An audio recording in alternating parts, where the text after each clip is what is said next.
My name's Shedrick Jones, aka Peewee.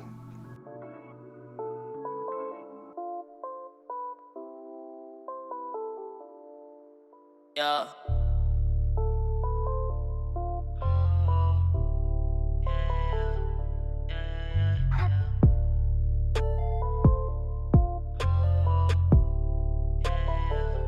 Yeah. I keep it real with my bros in streets. Diddy can turn out the stove. I caught a middleman to beg the whole thing. You simply couldn't die for a loaf. I'm crashing so deep, but I never drove. I put some flame on his love. Yeah. Hoping to bend it. She so elite. It gave me like all of it hard. All of it. Get it? But I felt like homie, forget it. The older you get, is the more that you need them. So you bend the bridges, can cross them back. That's a fact.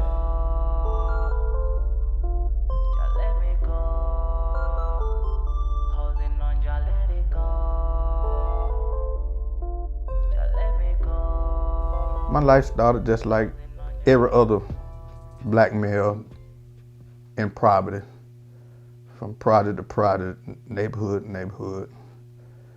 And, you know, things just transpired. You get used to the norm, you know, what's going on around you in these places. And, you know, ain't too much positive go on in the projects. My sisters, they toughened me up for my own good. It was for my own good, though. I guess God had other plans for me. The path he was finna send me down, you know, in the valley of death, whatever people want to call it. By the time I was 12, I was running the street pretty heavy, doing things grown people do. And a lot of older guys, you know, they took to me because I kept my mouth shut. I see things, I hear things, you know. But you know, it's three things you don't do. Everything ain't meant to be heard, everything ain't meant to be seen, and everything ain't meant to be repeated. That's the first thing I learned. Because there was a lot going on, you know. And if you know what I say about a lot, people getting killed, people selling drugs, you know, people robbing. And, you know, it was the everyday thing. For us, yeah, it became the norm. So I got addicted to the action before I got addicted to the drugs and the money and the cars and, you know, the necklaces, the jewelry, material things. But it was a bad addiction, you know. And I did this for like 20 years straight before I got incarcerated. My mindset was, I'd never get incarcerated.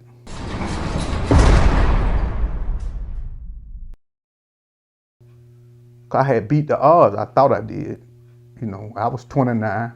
Most of the guys I ran the street with was dead or either in prison before they got 20. I look back, reflect back, that God really had his hand on me, because I've been in some life or death situations that I'm supposed to be dead. You know, been shot, been stabbed, you know, been ran over. Hey, everything went on, you know, but some kind of way I seemed to survive and recruit from it. But still, I didn't see nothing wrong with it until I got incarcerated. I shot 4 people one night. But like I say, it was the norm. But this time, they came to court. Hey, I got punished for the old and the new. Yeah, ended up doing 20 years straight with no time out. You know, but my first 3 to 4 years in prison, it ain't dawned on me what kind of time I was looking at. I wasted a lot of time in the first 4 years, I didn't, it became the norm again. Until one day this older guy pulled me to the side because I was spending a lot of money, wasting a lot of money. Say, man, don't you know you are the gambling game? All these guys, they sitting around plotting on you because they know you got it. Why lose what you got trying to get what you don't need? You wasting money you can be investing in with a lawyer or attorney to try to get yourself out of this predicament or get your time cut. They gave me 75 years, 25 for 3 of the aggravated assaults. One of the dudes ain't show up. That was a blessing. So when this guy enlightened me, gave me this knowledge, the money I'm throwing away with these guys gambling, helping them survive, I can be trying to get myself out. Go back on a pill or get a sentence reduction. So I thought about it for a while, for a couple of weeks. I stopped gambling though. So I got in touch with my family and asked them to start looking for me a lawyer.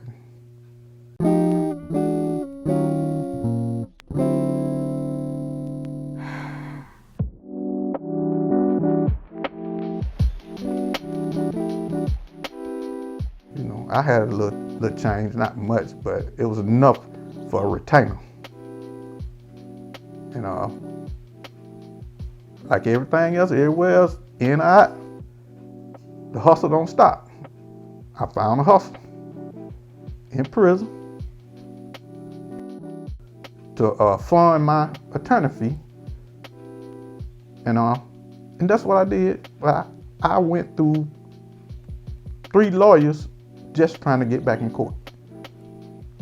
And I finally went back and got my time ran in concurrent. If any of y'all know what concurrent means, that means all together instead of consecutive.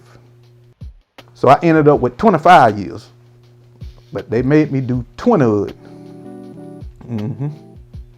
Made me do 20 of it. I did it to the door.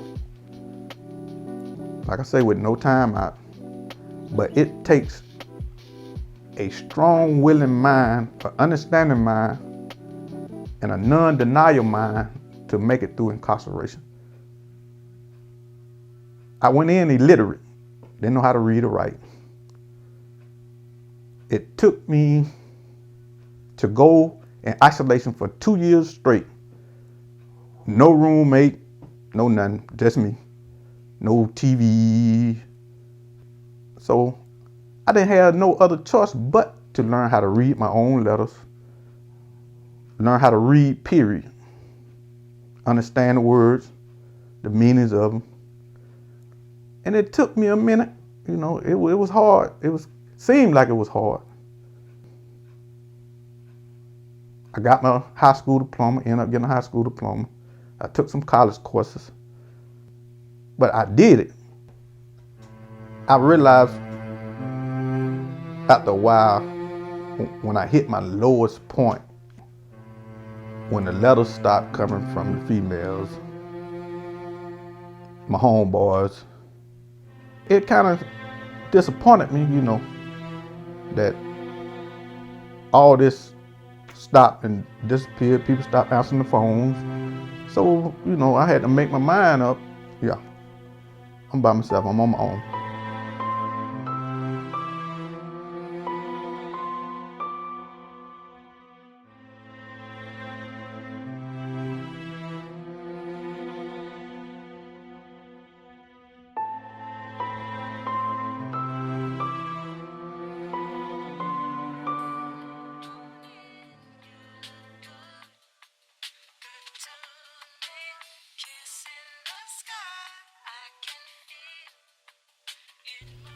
Complaining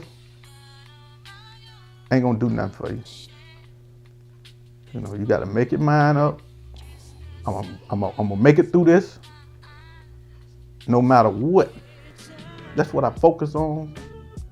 I studied, I read and read, you know, even though I still had lawyers trying to faking like they're trying to do something for me. But when you in a situation where everybody is violent, the level 5 prison, and it's a small world, because ain't nowhere for you to go.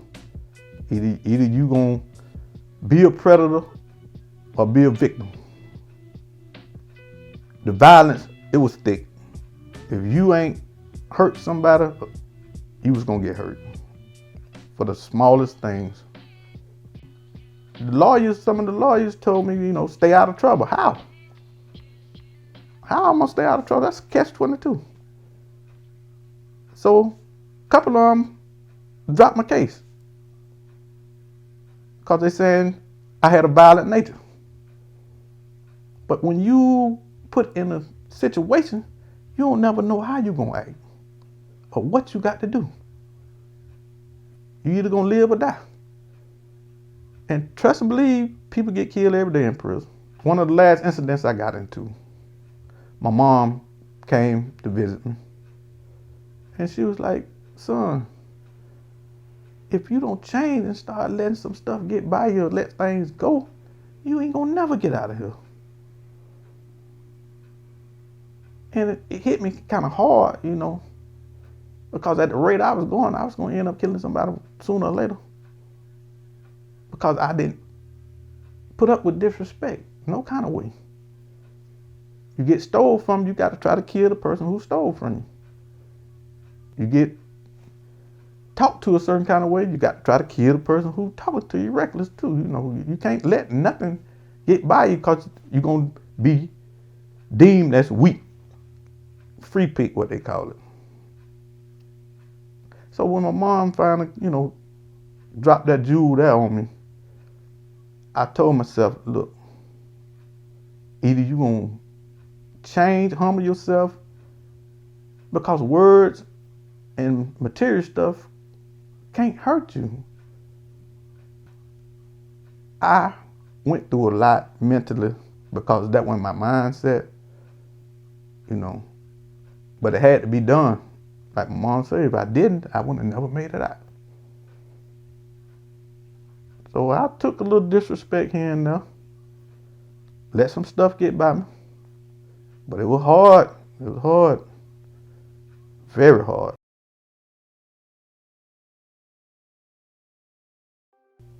My father, he was down bad with diabetes, kidney sat shut down on me. This happened shortly after I got locked up.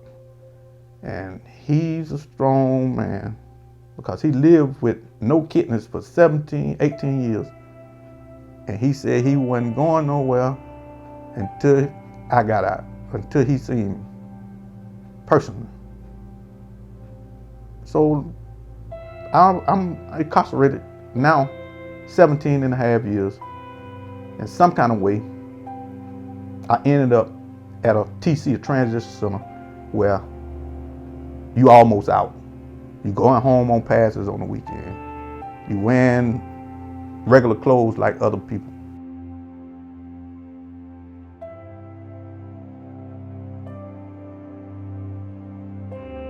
And stuff. And I caught his last birthday. I was there. All my sisters were there. My family was there.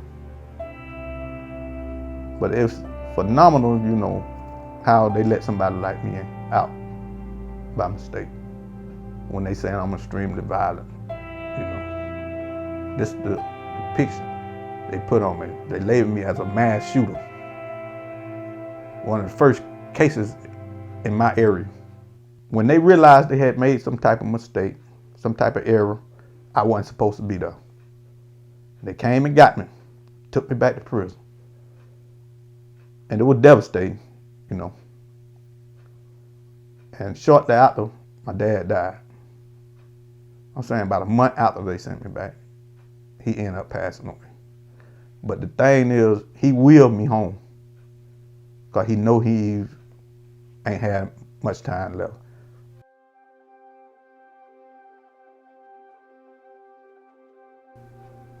I wasn't the only one doing the time. That's another thing people think. you the only one doing time. No.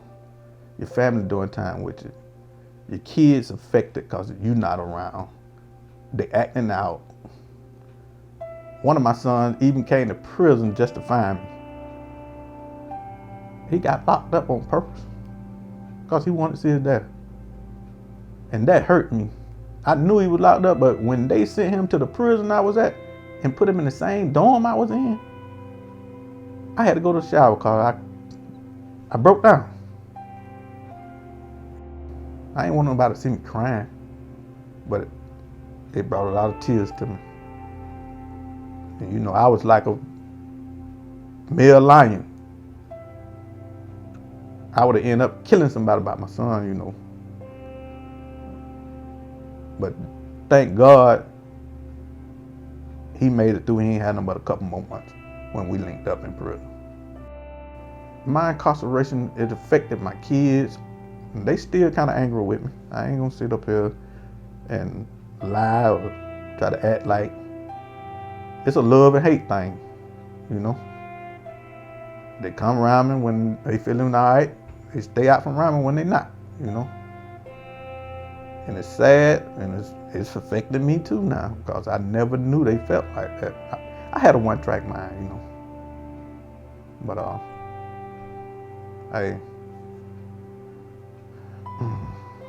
it is what it is, you know. And I pray to God to get better because I can't change what happened yesterday.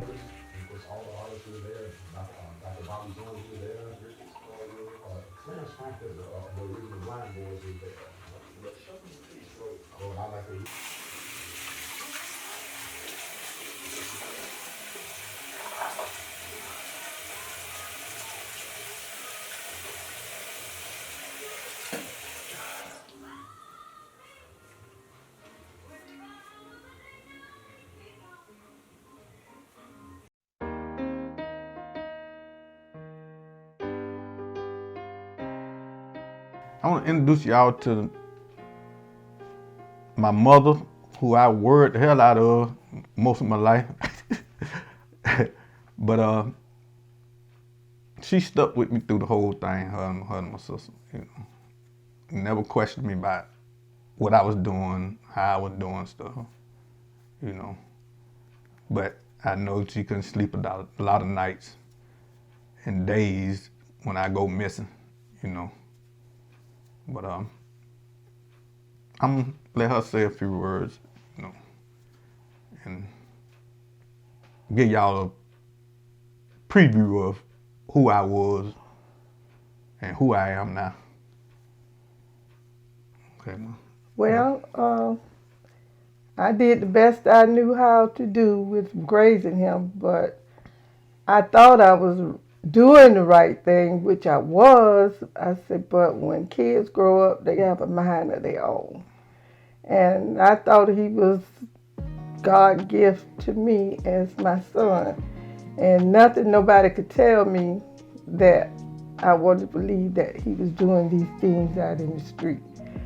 So when people come up to me and tell me certain things, I say, you can't be talking about my son. But the truth was the truth. And sooner or later I had the knowledge that it was a lot of nights and days that I tried to put the best on the outside. I never complained or worried nobody about what he was doing because he didn't worry me. Even at the worst times in his life, we got shot, hit in the head, just didn't show up. You know, I had a lot of restless nights and couldn't sleep. I don't wish that on no mother. But I prayed about it and I asked the Lord to help him. And a lot of times I just say, Lord, I'd rather to see him in jail to be out in the street dead. Somebody give me that phone call in the middle of the night saying your son been shot, which I have had a few of those, but he made it through. But at the end, I didn't want to see him go to jail, didn't want to see him do no time. But at the same time, I still had a son. And I deal with him doing those years in jail. And I prayed that he would get out and change his life around. And I'm praying that this is what happened. And now I can see some change in it. And I'm praying. I'm not through praying about it because God ain't through with him yet, or me either.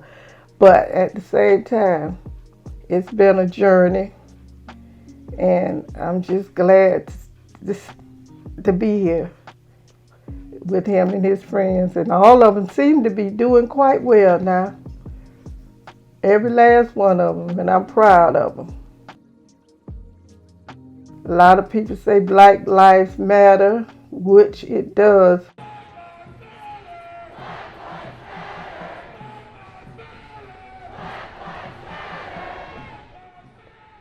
At the same time, Black lives have to matter with the blacks at the same time.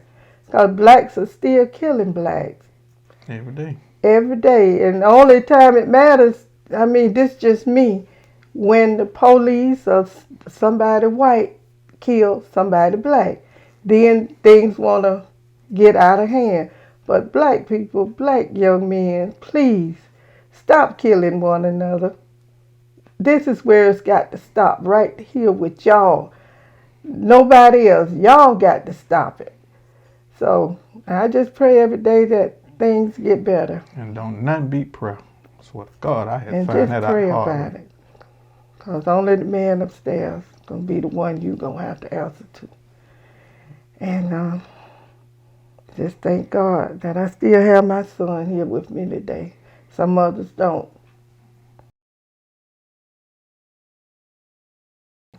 During my incarceration, I try not to worry them, call home for something all the time, you know. And, you know, it was God's blessing. I learned how to take care of myself, which, you know, my sisters had trained me to do a long time ago, you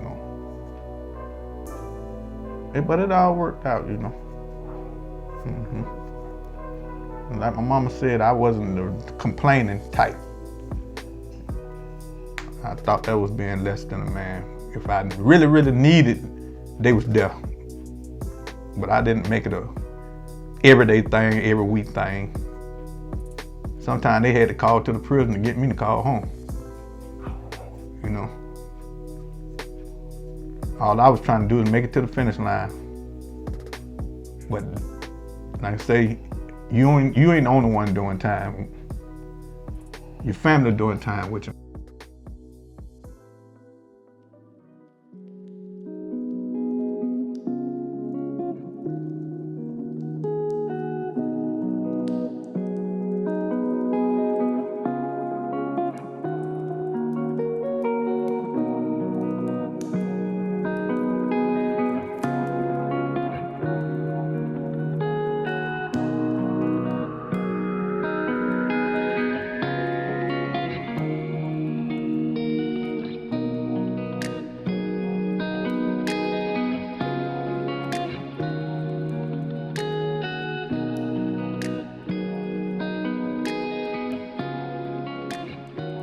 Prisoners they can't do anything. First of all, they're in one place.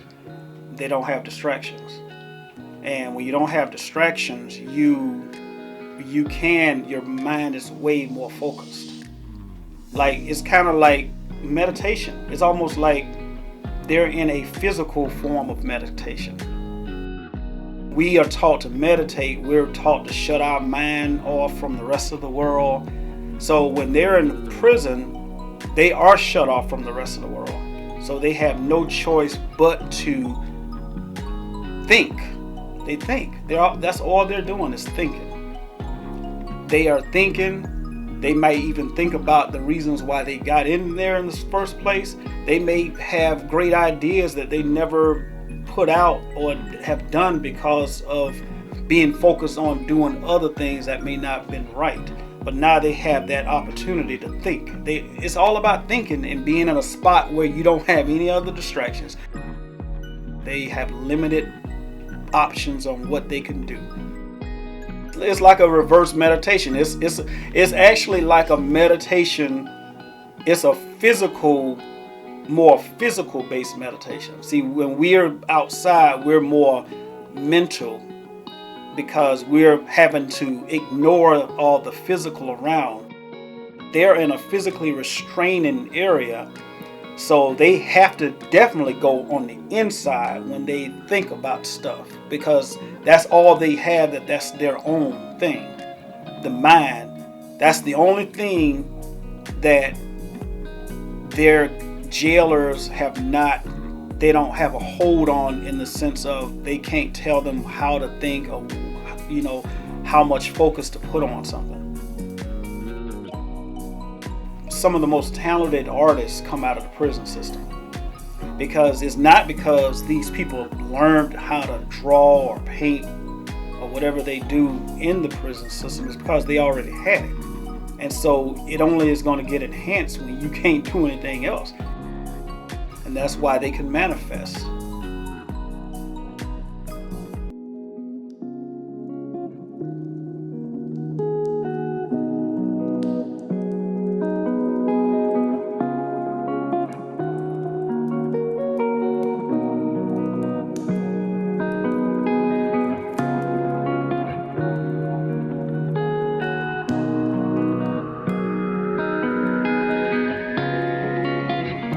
I done been in some incidents in prison where I had to stab or had to cut somebody, but I also got stabbed and cut myself.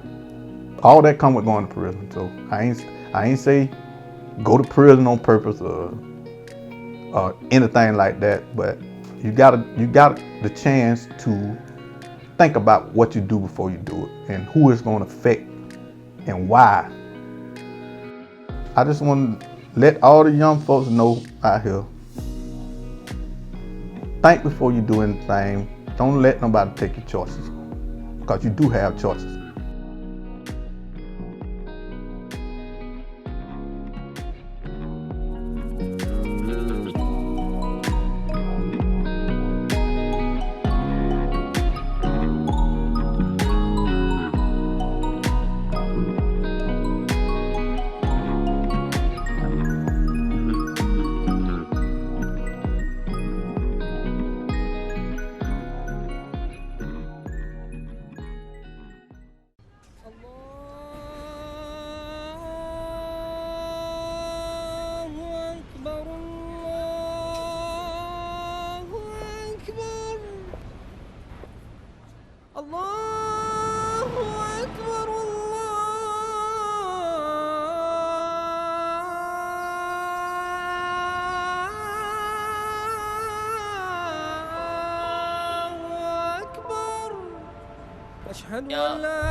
I went to state prison when I was 21.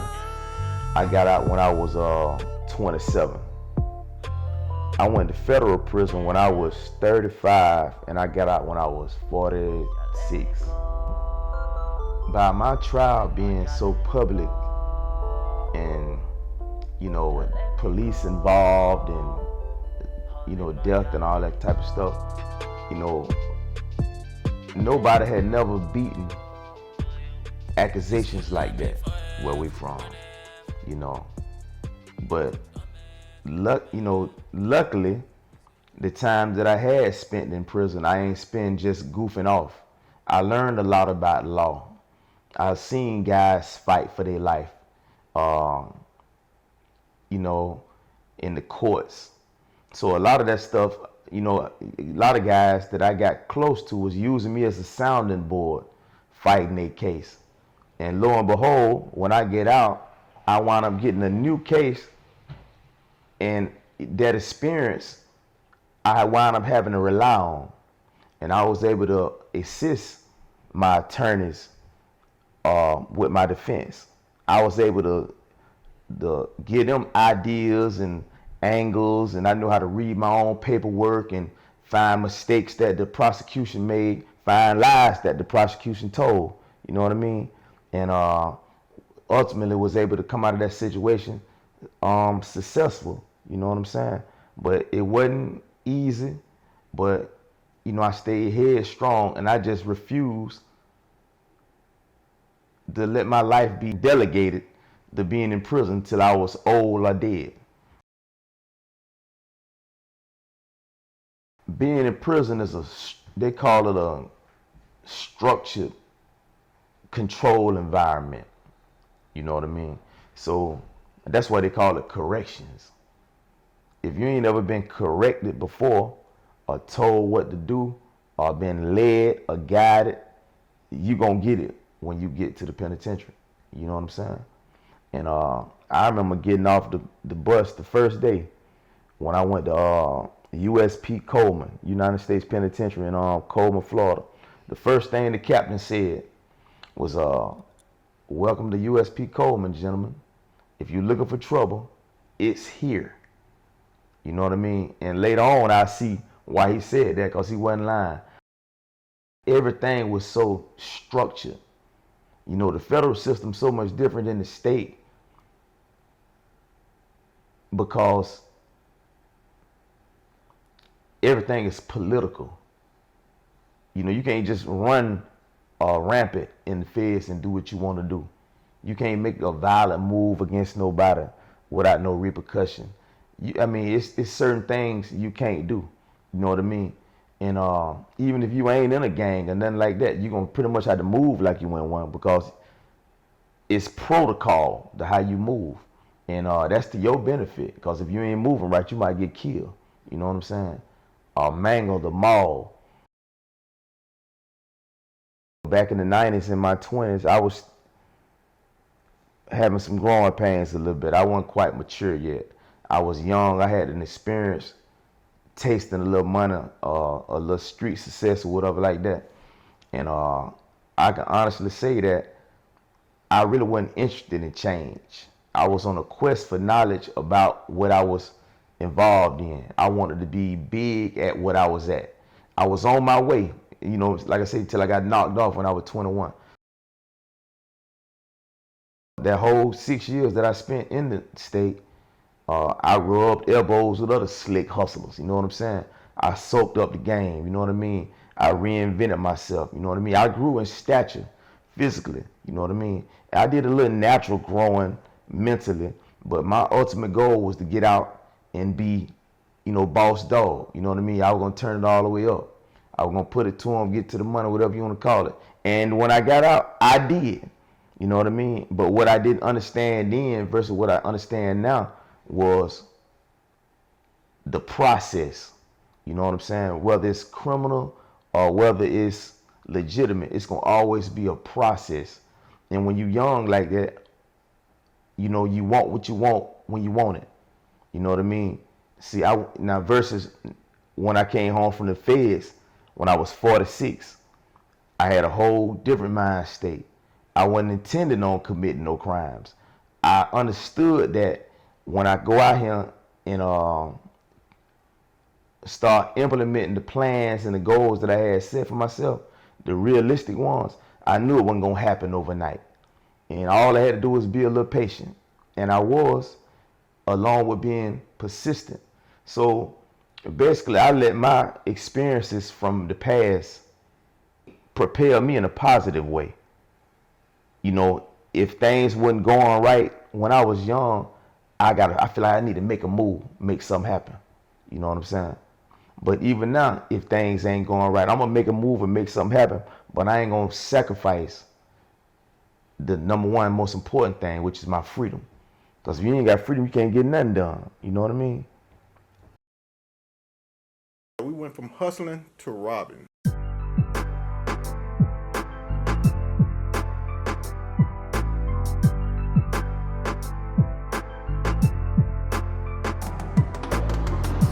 Hold me when I'm falling. Niggas want it on me, want it till it on me. Stone up, now I'm stony. I got a lot of fake ones, I just want it bail out. Niggas monkey rojo, I no time to mix so.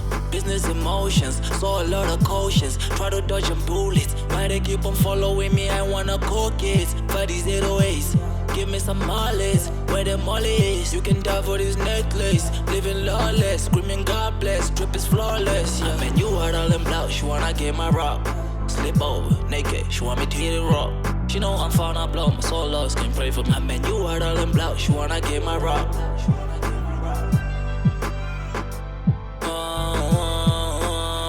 I mean, you are all in blouse. I mean, you are all in blouse. I mean, you are all in blouse. I mean, you are all in blouse. Hold me when I'm falling. Niggas want it on me, want it, tell it on me. Stone up, now I'm stony. Hold me when I'm falling. Niggas want it on me, want it, tell it on me. Stone up, now I'm stony. Hold me when I'm falling. Niggas want it on me, want it, tell it on me. I pray to God you never feel it. All the empty We've been around promises each that other a comes long with time empty since we bellies. was like 12 years old. You know, before the drugs, before the money, before the cars. And we always had ambition of having more, because we was stealing back then. Going to 7-Eleven, stealing cartons of cigarette, cases of beer, MD 2020. His dreams was being a polished gangster, a polished thug. Not looking the part, but being the part. And I was the same way. Being the part. Right. But I never had no dreams of being nothing but what I seen around me.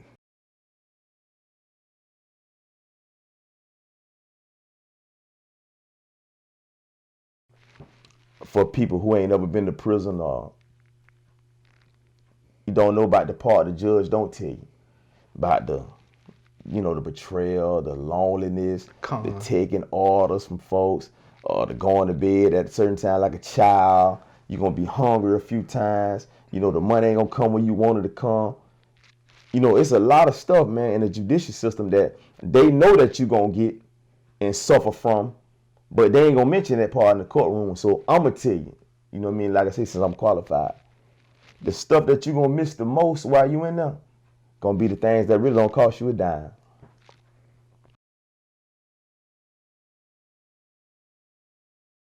By the time I sat in prison, probably 7 or 8 years, a lot of stuff was so thought-provoking that it was painful, you know what I mean?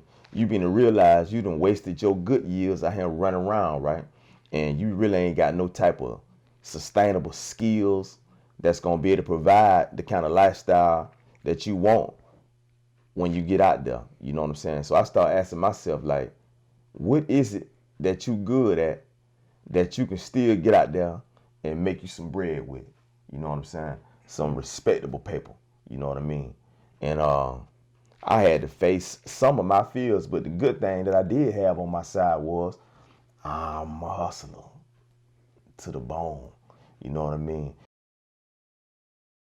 And the feds, that provided me something to see guys from all around the world, you know what I'm saying? Then hustle don't have no pride, especially legit hustlers and legal hustlers. It ain't for shy. You can't be shy and call yourself a hustler, cause shy broke. Shy broke. And the group broke up. Yeah, shy. Yeah, shy ain't got no money. When you got astronomical time, like I had, you know, and you had, you don't keep up with time. I hadn't got to the point where I ain't know what day it was. All I was worried about when this calendar gonna flip. You feel me? I wasn't counting days, hours, months. I'm counting years. Yeah. Yeah. Yeah. You know, and when you got so much time, I don't even want to watch, no nothing. I did enough of time. You know, I hate to look at a clock.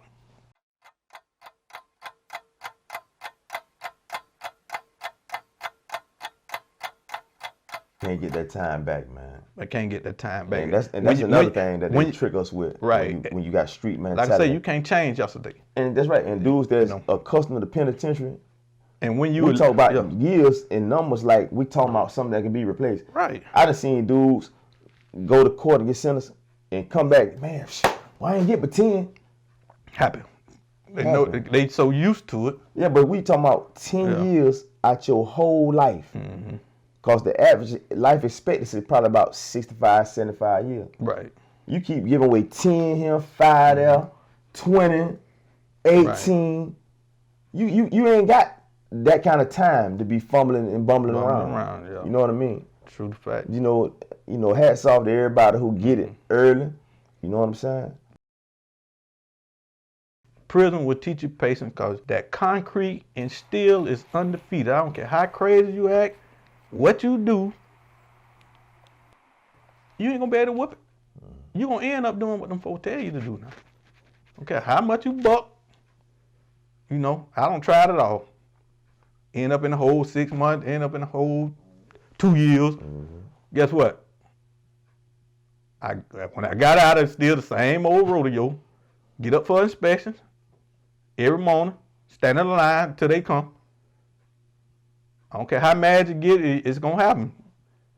So I started doing what my main man said, get myself in programs, you know, to better myself and, you know, educate myself.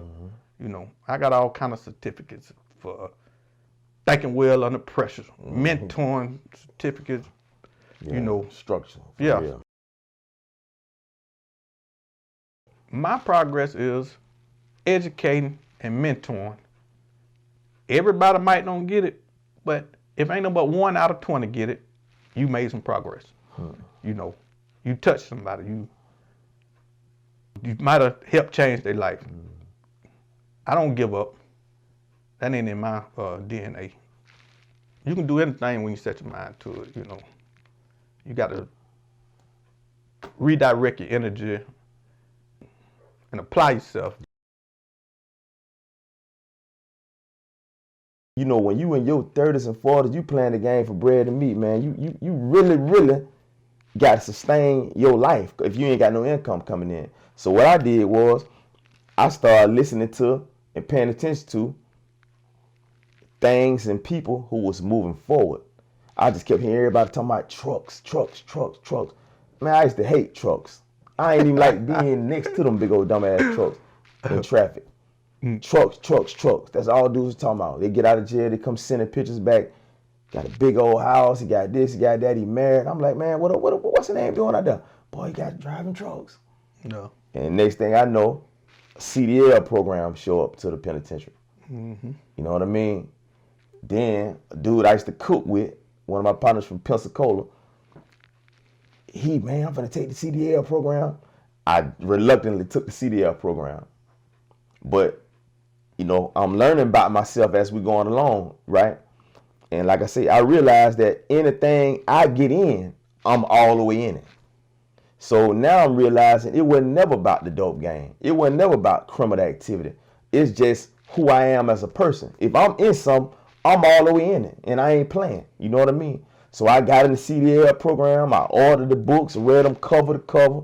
I'm participating in the classes every day. I got all the answers. To one time, the instructor he asked a question, say, anybody but him.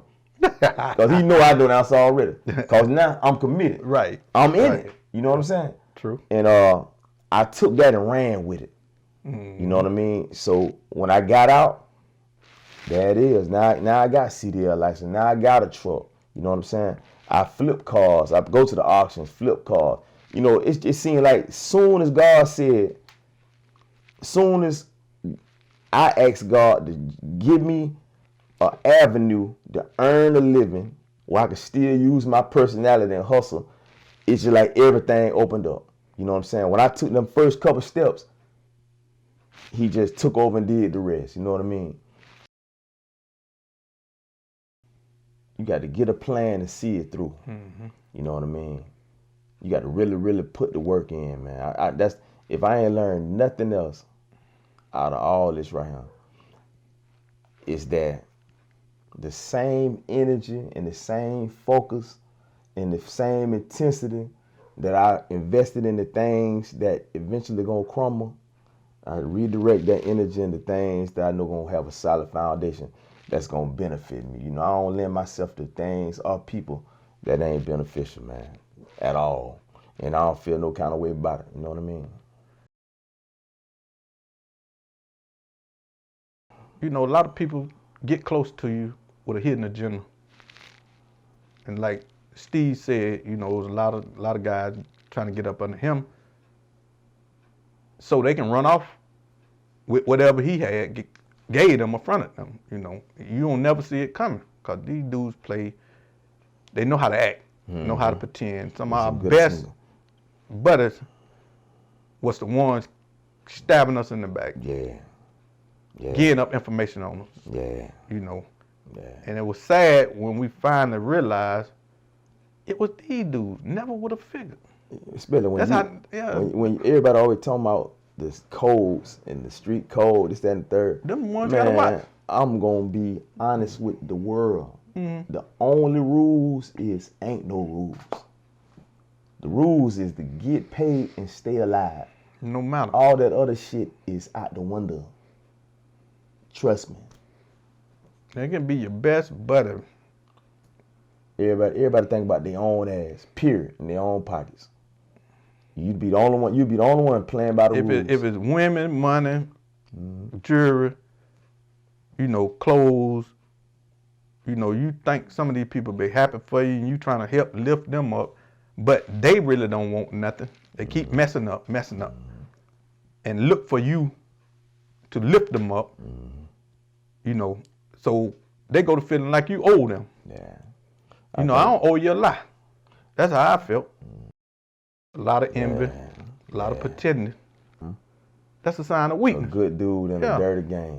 It don't work. In a nasty world, you know, and it wasn't a game to me. It was my livelihood, you know. Yeah. And I wasn't the best at it, but you sincere to it. Yeah. I was.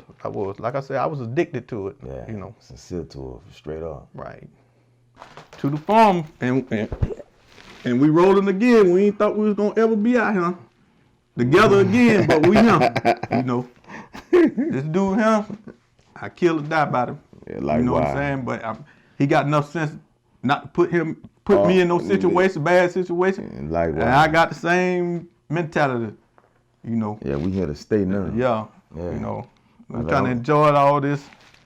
Hey, something that we was praying for and wishing for, what we took for granted before we was incarcerated. Yeah, life good, God good, man. All the time, great. God, you great. You get but one God, you don't get but one life. Right. That's it.